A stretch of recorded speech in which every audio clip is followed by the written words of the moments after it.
حدیث کے سامنے کوئی تبصرہ نہیں. حدیث ہے لا تمنعوا اماء اللہ مساجد اللہ. اللہ کی بندیوں عورتوں کو مسجدوں میں جانے سے مت روکو. حکم ہے. اگر عورتیں مسجد میں جانا چاہتی ہیں تو ان کو نہ روکا جائے. سیدنا عبداللہ بن عمر رضی اللہ تعالی عنہ دو بیٹے ہیں بلال واقد. یہ وہ بلال جو بیٹا ہے سگا بیٹا. اور عبداللہ بن عمر کہا کرتے تھے بلال رسول اللہ احب الی من بلالی. اللہ کے رسول کا بلال جو کالے رنگ کا مؤذن ہے مجھے اپنے بیٹے سے زیادہ پیارا لگتا ہے.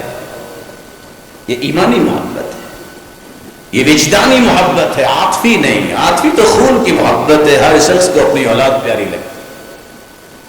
بیٹے نے کہا واللہ لنمنعہن, ہم تو ضرور روکیں گے.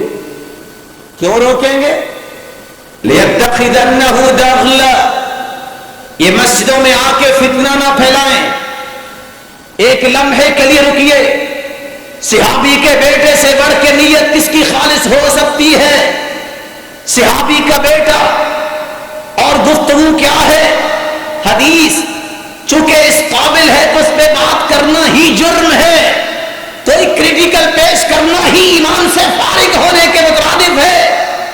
اگر الگ ہو کے سوچا جائے, عام لوگوں کی عقل کو سامنے رکھ کے, بات تو اچھی کی تھی نا اس نے, بولے بات تو اچھی کی نہیں تو فتنہ نہ پھیلے.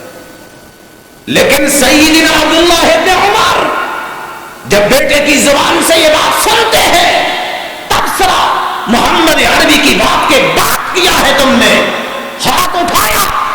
اس صحابی جیسا اخلاق کس کا تھا جو اللہ کے رسول جاتے جاتے جہاں کہیں جھکے تھے, جب اس راستے پہ چلتے تو عبداللہ بن عمر جھک جاتے. لوگ کہتے آپ تھوڑا سے جھکے ہیں, کیا ہوا؟ کہا سرتاج رسول جہاں جاتے جاتے جھک گئے تھے. اتنی محبت. ہاتھ اٹھایا اور ایک تھپڑ لگایا. 2 مہینے تک اپنے بیٹے سے بات نہیں کی. تجھے جرأت کیسے ہوئی؟ میں نے محمد مصطفیٰ کا پیغام سنایا ہے, تیری زبان نے تبصرہ کرنے کی جرأت کی کیوں ہے؟ اور آج دل پہ جب مہر لگتی ہے تو پھر دنیا کو دین بھی بگڑا ہوا پیش کرنے والے بڑی جرأت سے پیش کرتے ہیں.